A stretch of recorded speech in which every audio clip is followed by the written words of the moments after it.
Hello and welcome to How to Deal with Grief and Trauma. My name is Nathalie Himmelrich.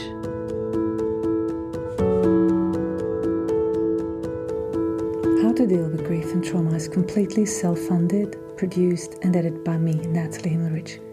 Consider making a small donation to support the podcast. Go to bit.ly/support, capital G, capital T, and podcast. I repeat, bit.ly/supportgt podcast. Thank you so much. And for more information, please visit Nathalie's website, join the podcast Instagram page, and subscribe to the newsletter to receive updates on future episodes. John has blown me away from the moment we met and when he shared about what he was involved in. For grief.com, a resource hub for grievers to find what they individually need with their specific kind of grief. This was so meaningful to me, as it was so much like the mission I held in 2015, just before I was dealing with my first burnout, where I had envisaged the idea of creating a Google for grievers. Hearing John giving life to a vision I had in my mind was so touching. As mentioned last week, I'm excited to speak to yet another man on the podcast, and today we'll find out from John how he turned his experience with the early death of his father into offering support through his purpose-driven work. About this week's guest. After experiencing the passing of his father, John took a leap of faith and to join the funeral profession in 2011.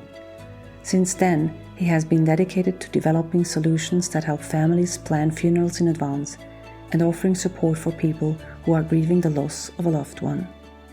These efforts continue to grow through For Grief, as more people benefit from the support they need to experience comfort, connections, and peace as part of their journey. John lives in Utah with his wife and children. I hope you enjoyed today's episode. So welcome, John. It's so nice to have you on the podcast. Thank you so much for having me, Natalie. It's good to be here. How are you today? I'm good.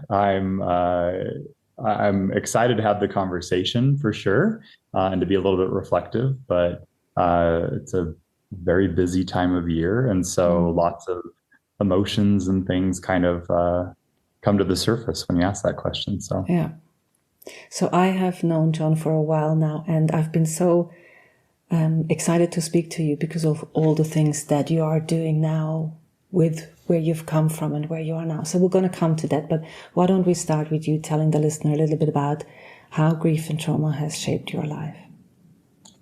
Yeah, without question, it's been the single most impactful experience in my life, I think. And as each year passes and day passes, sometimes when I take pause and I look back in time, I'm able to see just how impactful it has been, both for good, for sure, and it's had its troubling moments too. But I think if I encompass all of that, it really has kind of been a blessing in my life, which is kind of bizarre to share. But to give some background on kind of where I came from.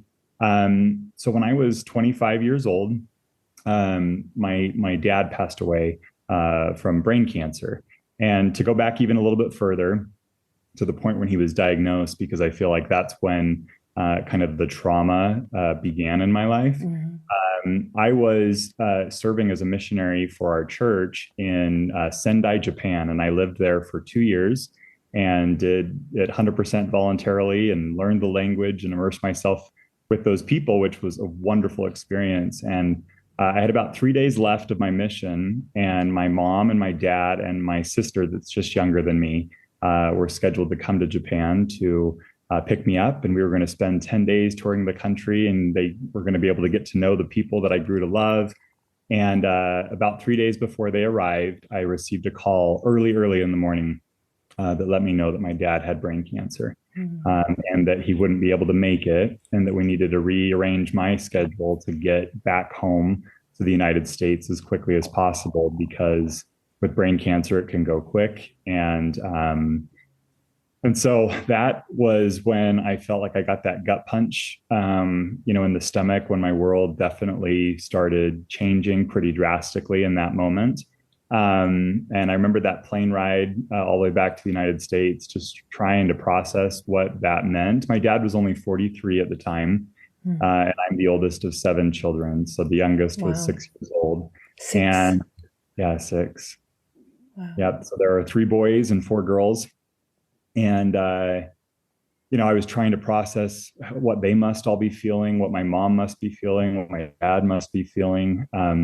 My uncle, my mom's brother, so not my dad's brother, was also diagnosed that weekend with terminal melanoma cancer. He was also in his 40s, and he also had seven children. So it really rocked our family unit pretty drastically. And it was a kind of rude awakening to come home to. And so that is what began that journey. He fought cancer, and he was able to live for 3 years, had about a year and a half in remission, although I would say it never was really fully the same. And then it kind of came back with a vengeance, and ultimately we lost him. But from a trauma standpoint, I think the age, death can be traumatic regardless, right? But I think with how young he was, how young I was, how young my siblings were, and my mom, I think the fact that it was brain cancer and everything that he changed as a person just because of all of the trauma to the brain. And that was a really hard thing to live with and navigate. But you kind of encompass all of that. And I've watched both myself and all of my six siblings and my mom kind of navigate that loss. And we're 15 years out now. But I would say that it still is very, very impactful in our life, and still has some trauma associated with it, without question. So, absolutely. Yeah. So you came home, and with the order of your siblings, you being the oldest, what happened with you in terms of the family unit? Yeah. Well, I think because both my age and, birth order, but I think the fact that I had kind of given my life to service for 2 years created this. I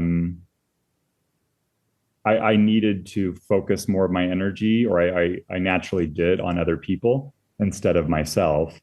And so how could I help my mom? How could I help my siblings? How could I help my dad? And I think that that's a wonderful thing, but it can wreak havoc when you put your needs on the back burner and you focus on everybody else. And I think, looking back at it in hindsight, like, that is absolutely what has transpired, right? And so that's a good learning lesson for me.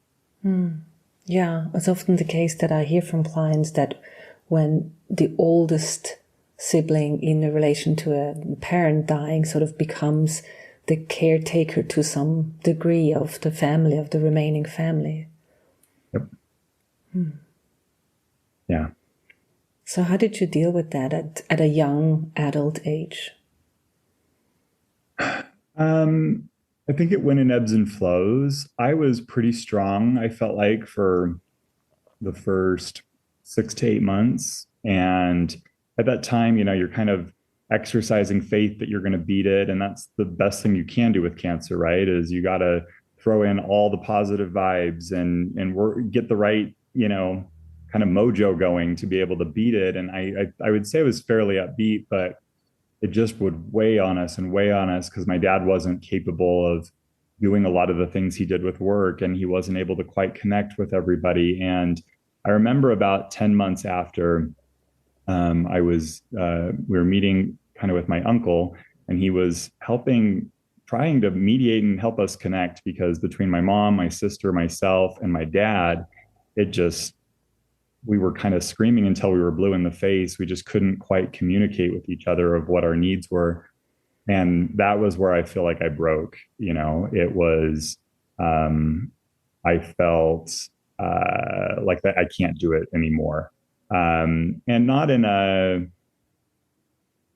I was never suicidal. I was never to that depth, but it was just, I think it questioned and challenged a lot of my beliefs, even of like, why would this happen? Why does this happen? Why do we have to go through this? Why me? Why us? It was a lot of those questions that just made you feel really, really helpless and small and alone.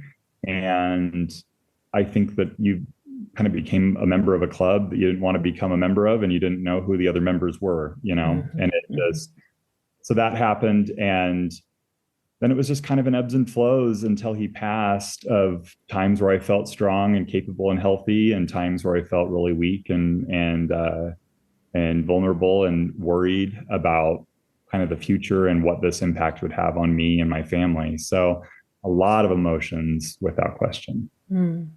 And also your age, it sort of seems like the formative years of a young adult, of you becoming a man and potentially also wanting to have a family, or I don't know if you had already. So all this sort of ties into your father not being, in the beginning, not even just being the same as he was, like as you were describing, or as I assumed, hearing from you, brain character changes the person. So already that, even while he was still alive, it was changing, and there's part of that is already a loss.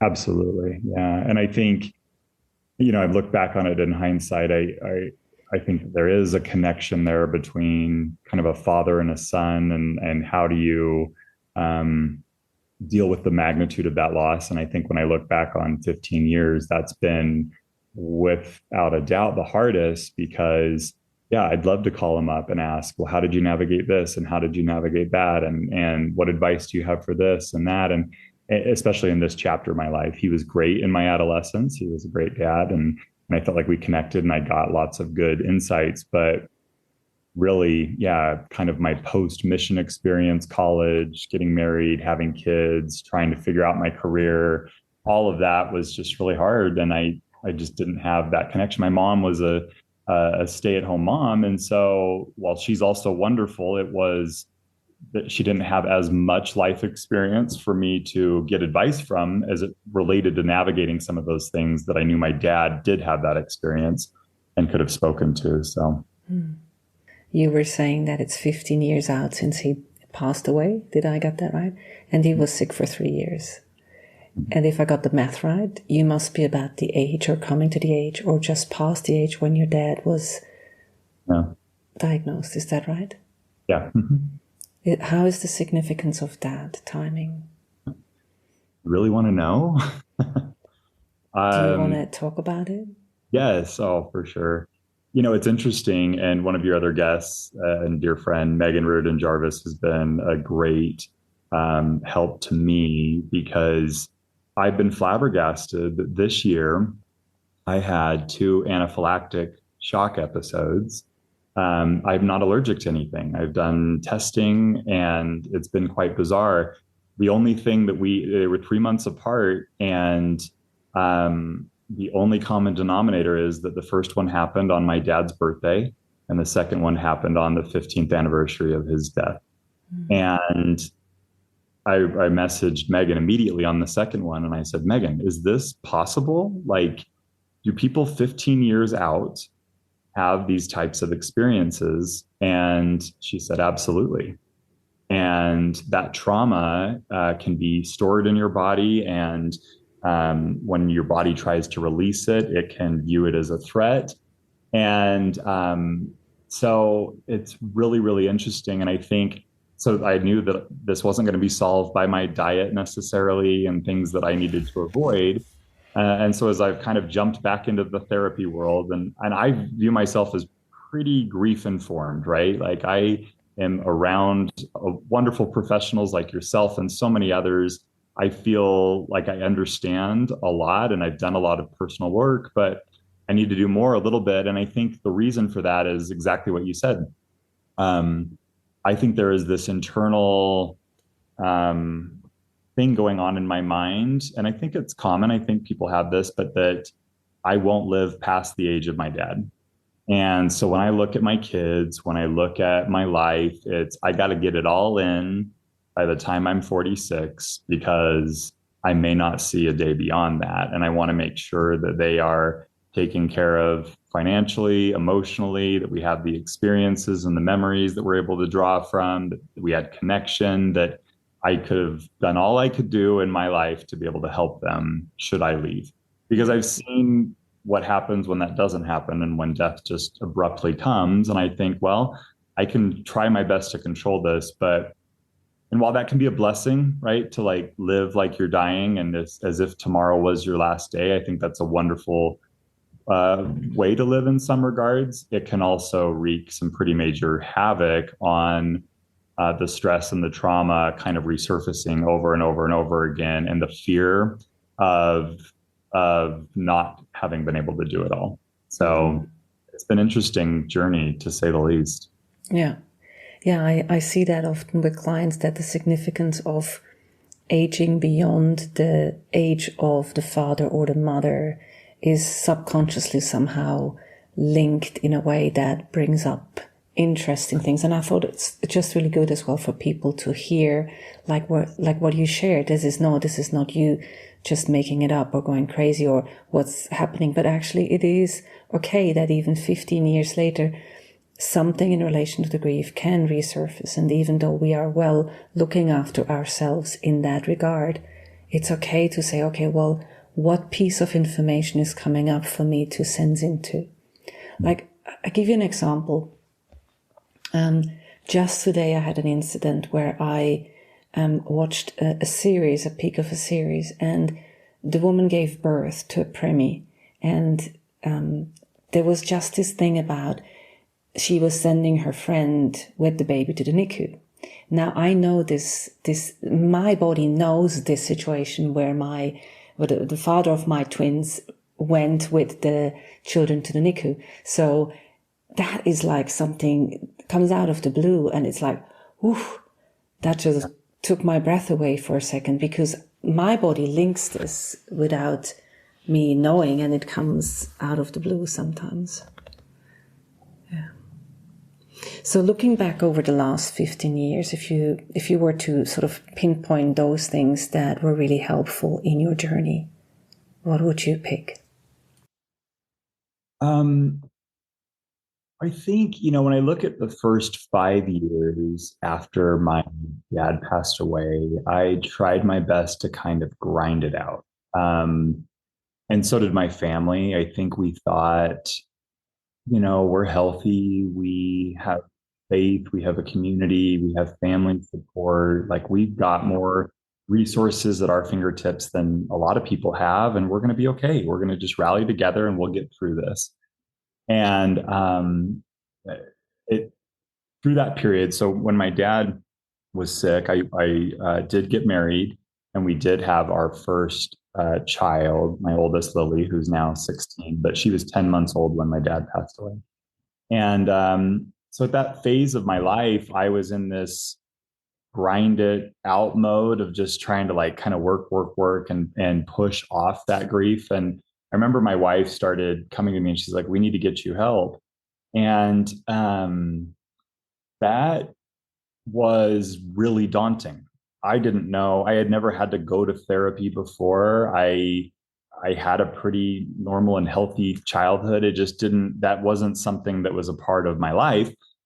And so there were periodic times where I'd say, okay, well, let's get some help. I don't know what that looks like. And we'd go to Google, and that is just a great abyss of a lot of things. And it was hard to navigate. And how do you find somebody that helps? And anytime you do that, you kind of resurface a lot of your grief anyways, because you're thinking, I don't know. It's just, you're trying to figure out how to solve the problem. You're trying to figure out how you're feeling to try and match the needs with with an expert that would be able to help and content.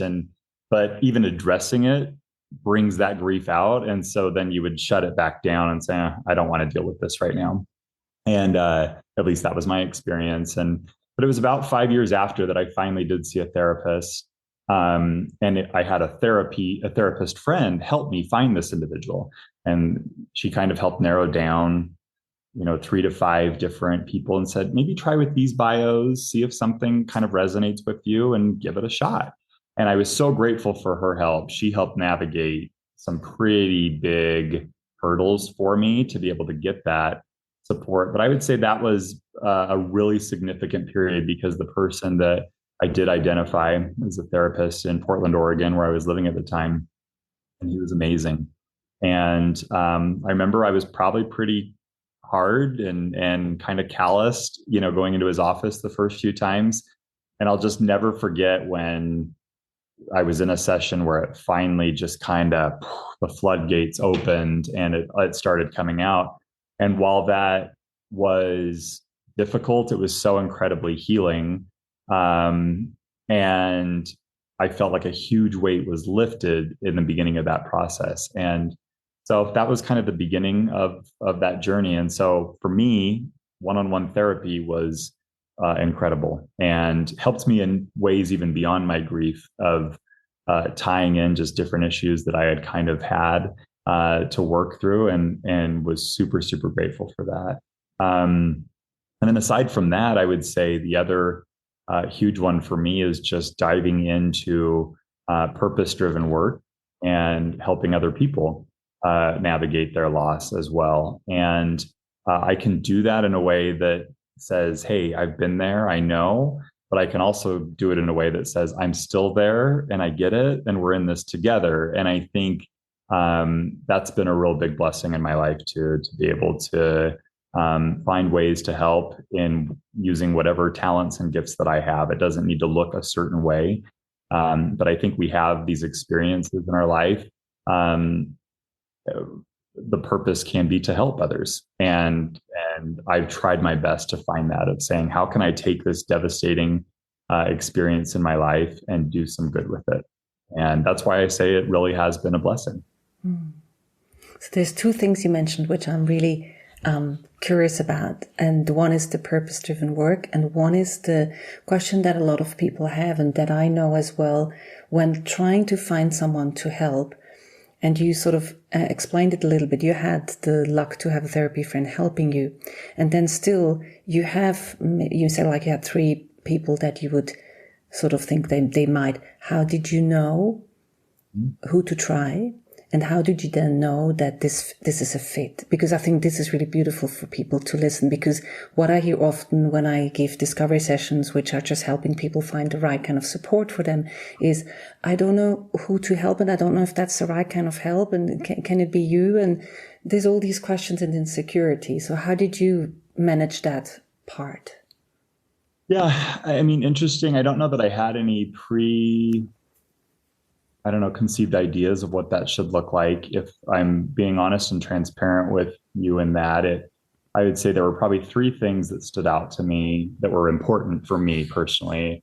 Number one was I wanted somebody that either was of my faith or was very familiar with my faith, so that we could use the same language and kind of theology and belief in the afterlife, in trials and adversity and purpose behind that. That was really important for me. Even though I'm a fairly open person, I just felt like this was so core to who I am. That was important. I think I did probably resonate with the fact that it was a male.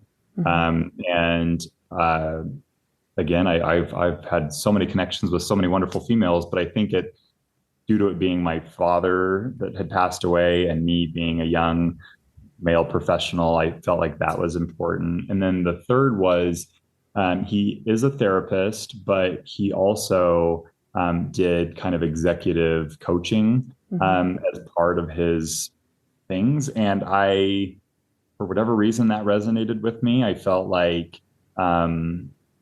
he could help me navigate how this all works within being a young business professional. So it was intriguing to me. I don't know that was the core thing, but I think we really connected, I guess, on that level, because he spoke a similar language, I think, and knew the stressors that were on my plate and could help me kind of navigate that. So those 3 things, I think, were probably the ones that, I don't know, piqued my interest and said, let's start here. Yeah. And so that's the person that you started with, and that was just the right fit. Yeah. I didn't have to go to anyone else. He was wonderful. And I mean, I saw him on and off for probably 2 years, more regularly at first, and then we'd kind of space out as needed, but he was wonderful. I think it's important to mention here as well for people listening that this is my opinion, but I've heard that many times, that the client-therapy relationship is the basis for any kind of work. And if that is a fit, and the fit is in individual ways, like any relationship, then it's a good base to start from.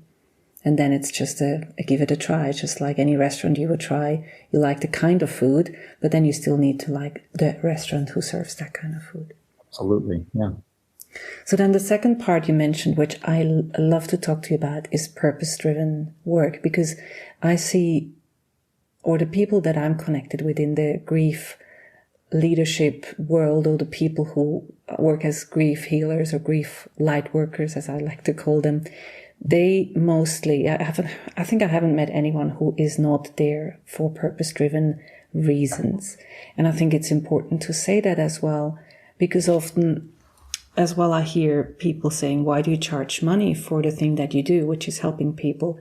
And so tell us a little bit how you found from where you were, how you navigated into your purpose-driven work. Yeah. So I got my undergraduate degree in advertising and marketing from Brigham Young University, and I got a master's in real estate development.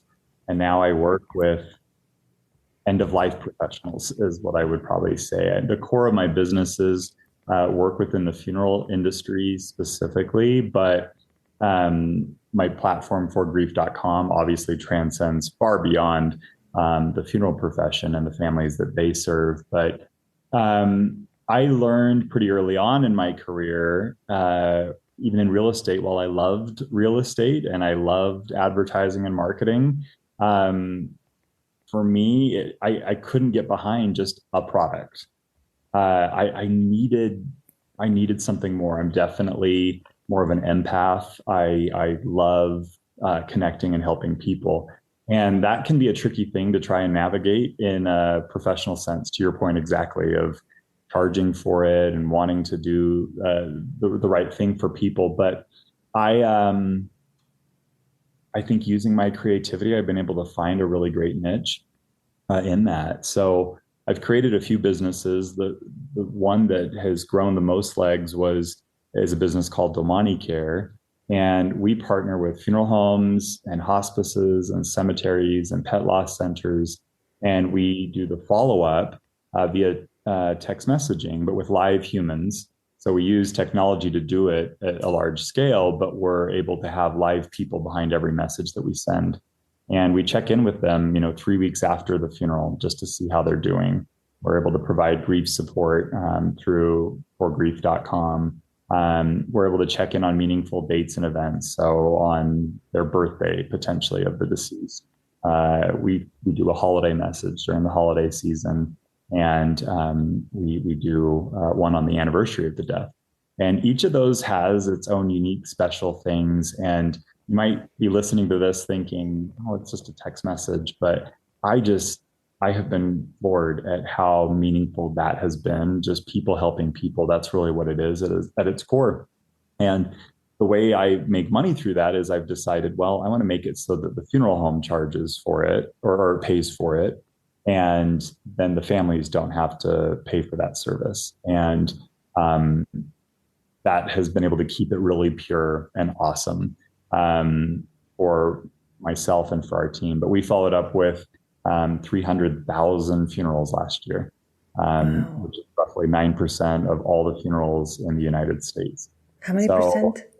9%. Wow. Yeah. So we've had over 3 million messages in our system last year. And, periodically I'll take time and I'll do the dialoguing too. I'll get in with my team of responders, we call them, and they talk. And it's so touching. It's just one person at a time. And you get to hear their stories. They are so grateful that someone is there that kind of knows what they're going through. And they dialogue, they respond, they send us pictures of their home improvement projects that they're working on late at night because they can't sleep. They share memories, and it's really, really remarkable. So that is one thing that we've done. And then the other is the grief platform. And that's been just wonderful to be able to give. I tell everyone, I'm not a grief expert. I am a person that has experienced grief and is experiencing grief and trauma. But I feel like what my unique gift is the ability to be able to help connect people and use creative solutions so that I can amplify the good work that other people do. And so I love that we've been able to do that in a way that's just digestible and pleasant for families, and it's a good first place for people to go when they lose someone. And that's been amazing too, to see the volume of people that are able to come on that platform and get resources when they need it. And so we've got all the links in the show notes, but this is called For Grief. And the thing that I remember now is the first time we met, I was blown off out of my socks, because in 2015, one of my intents was to create a grief network, just like Google. Oh, really? Because one of the things that people would say to me all the time was, there's nothing out there to help me. There were no books, or there are no people. And it just shows that it's difficult to find, because there are books out there, there are people out there, there are all these things. And already there were in 2015, maybe a little bit less, because people have since written books that they would have wished to have. But in general, resources are out there, but it's difficult for people to find, especially in their state they were. And at the time I had this dream of, let's say, if people were to go to the Google for Grief and would just find and be able to navigate through the resources that are out there. So when you talked about For Grief, I said, oh my God, this is it. Because back then in 2015, I was with a group of friends and we were working on that, but I had a burnout. But also the kind of people, the reality of the purpose-driven work is often people have a real personal intent with it, and also meaning making that they sort of go about. And at that time also the internet was in a different place, so it was more of an individual person doing their thing as opposed to what can we do on the bigger scale. And there's so many more possibilities now out there. Yeah. It's going to be amazing to see it continue to grow and flourish. And I've heard that so many times. I had the same experience, right? And as I would dialogue with these families, they'd ask for resources. I'd go to the funeral home and say, what do you have that we could share? And it was just so limited in nature. And I thought, I know what this feels like. This is what I felt like. And this is why it took me 5 years before I ever got any help, is because it was just daunting. It was a hard thing to navigate. So exactly. I mean, both in the States where early grievers are, as well as the vastness of Google in itself, or the resources that are out there, but for us to decide, well, which one is suitable, which one is for me, it's difficult to navigate. And the thing is, I remember at the time when we lost our younger twin daughter, we were there in this hospital, and I still remember the place where we sort of had these meetings with our daughter after she died. They made this little room for parents who lost their children postnatally or in a stillbirth. And there were all these resources there. And I can still remember certain of those resources because they were just there in the right place and they were just available. You could take them at different resources, especially for grieving parents, but it was just the right place. And the same experience I had when our 2 cats died and we went to the crematorium. And as well, the kind of resources that were there were speaking to me at the right time for that kind of loss. I think it's really important for people to know that there's resources out there and we just help you look for them and then to match with you. Exactly it. It's just helping solve that one little problem can actually make a huge difference, I think, in people's life and on their journey. So what would you want other grievers and healers and people who have experienced trauma to know that would greatly improve their journey? That's a good question. And I think it's probably that what I've had to do with time, and that I'm grateful that I've done, is to lean into it and to lean into kind of embracing the grief and the trauma in your life. I think sometimes I would go down this path of just anger and wishing that it didn't happen and what life could be like if it didn't happen. And I think that's normal, right? I mean, that's a part of kind of the experience. But when you can lean into it and instead say, what can I do with this in a meaningful way? How can I use this for good? How can I almost embrace it? And I've learned that you can do that without having to stay in the heavy place that's really, really hard when I try to find purpose in it. Otherwise, I kind of go more into a victim mentality where it's, well, this wouldn't have happened if this didn't happen, or if my dad didn't die, I wouldn't have to deal with this. Or so, like when I had these anaphylactic episodes, it's instead of just cursing the grief and cursing the experience, I can lean into it and say, okay, what am I supposed to learn through this experience? And it's just a good mindset for me to have. And I know that that can be hard, especially if someone is recently experienced something traumatic in their life. It's hard to see the forest from the trees, and it can be really, really difficult. So I think, yeah, step one is also learning and realizing you're not alone, that this is a part of the human experience, that there are many people that experience a lot of different type of trauma and loss and grief, and but learning from them and connecting with them and kind of normalizing that a little bit, but trying to find the good. And I know that that can be so hard, but for me, as I've been able to try my best to turn it into a positive experience, it doesn't take the pain completely away, but it gives me more meaning in life and zest for life and fullness and joy, that I'm so grateful for. And as I've studied even that word joy, you have happiness and you have joy, and are they the same? And I think for me, my definition of joy is different than that. I think joy can also be found in kind of that crucible of life that's really, really hard. It's when you're able to emerge out of that joy feels different to me. Happiness can be these brief blips of fun experiences, of going to Disneyland or a fun vacation. Those can all be great, and they can be there, and then they can kind of be fleeting. But joy to me is this much deeper thing that I've been able to really embrace throughout my journey on grief and trauma and loss. I feel like I've been able to find that, and I've been grateful for it. But that would never happen unless I really leaned into it. Yeah, I completely agree with you. I mean, for me, I never had the intent to write books. This wasn't one of the bucket list things on which I didn't have anybody. It wouldn't have something I wanted to do, but having written 6 books on that, and the potential that it gives for people to benefit from that is never a comparison to what I would have experienced in life with the people that I loved and wouldn't want to miss in my life or wouldn't have want to lose. But it's not a choice. We don't have the choice over it's this or that, but we are given. And then the question is, what do we make of it? Exactly. I love that. So thank you, John. One of the things that I always do at the end is the rapid fire questions, and they're just 5 sentence starters. And shall we do that now? Sure. Good. So grieving and trauma means?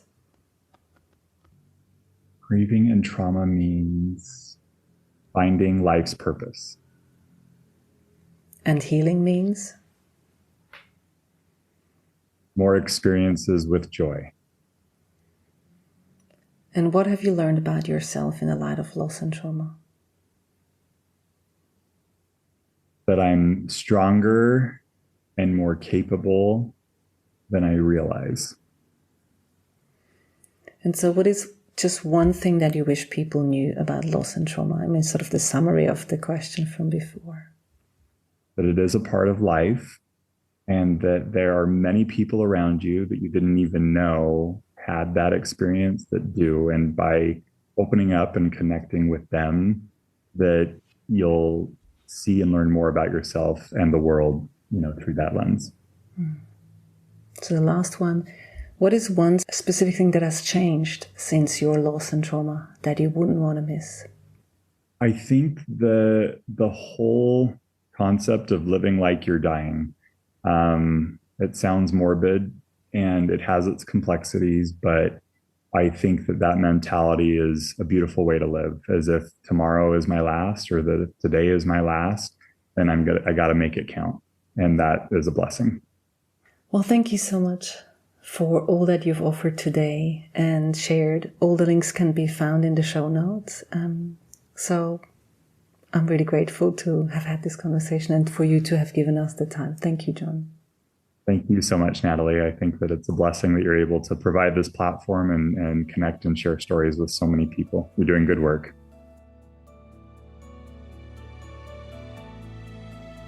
Thanks for listening to How to Deal with Grief and Trauma. If you'd like to be updated on future episodes, please subscribe to my newsletter on nathaliehimmelrich.com.